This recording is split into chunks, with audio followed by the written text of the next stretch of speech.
আলাদা বাড়িতে অনেক আটাটা অনেক মোটা হয়, আর মেলেরটা মেশিন গেটটা কারেন্টে পাতলা হয়, সে কারণে ওটার স্বাদ হয় না ভালো। মেশিন নাকি জাঁতা, কোন আটার স্বাদ কেমন নিশ্চয়ই বুঝতে পেরেছেন। মোট কথা, মোটা আটার কালাই রুটি বেশি সুস্বাদু, আর সেটাই করা হচ্ছে এখানে।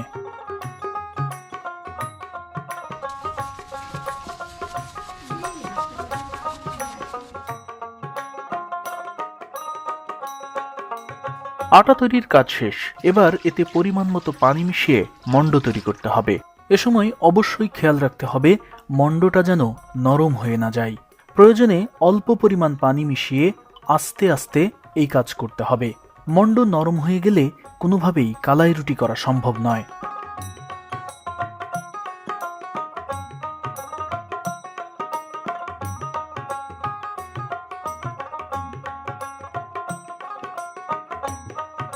অন্যদিকে মণ্ড তৈরির আগেই কালাই রুটি খাওয়ার জন্য কাঁচা ও শুকনো মরিচ এবং কয়েকটি রসুন ভেজে নেওয়া হলো, কারণ একদিকে তৈরি হবে রুটি, আরেক দিকে চলবে খাওয়া দাওয়া।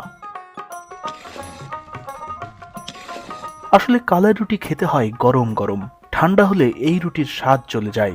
তাই রুটি তৈরির আগেই মরিচের ভর্তা তৈরি করে নিতে হবে, যাতে রুটি তৈরির সাথে সাথেই খাওয়া শুরু করা যায়।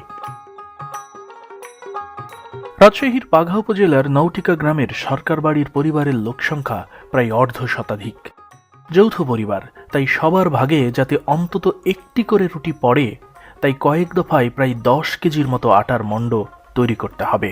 তাই এই কাজে পরিবারের সব বয়সী নারী এক চুলার পাড়ে হাজির, ফলে কাজও হচ্ছে জোরে সোরে। সব মিলিয়ে মোটামুটি ৬০টি রুটি তৈরি করবেন তারা।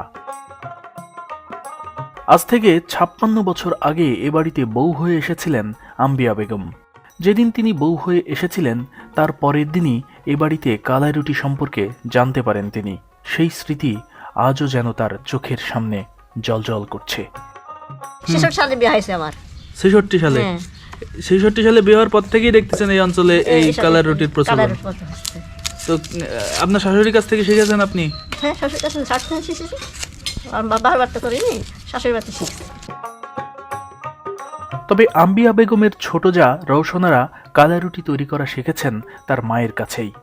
বর্তমান সময়ে যারা এই রুটি তৈরি করেন তাদের অধিকাংশ জনকেই বেলতে দেখা যায়, তবে রওশনারা তার মায়ের কাছে যেভাবে শিখেছেন আজও সেভাবেই এই রুটি তৈরি করেন। মায়ের কাছ থেকে শিখেছি, হাদিয়াও বানাইছি, শেখেছি। কারা খাইতো? আমরা খাইছি, ভাই বোন খাইছে। এই বাড়িতে নিজের বাচ্চা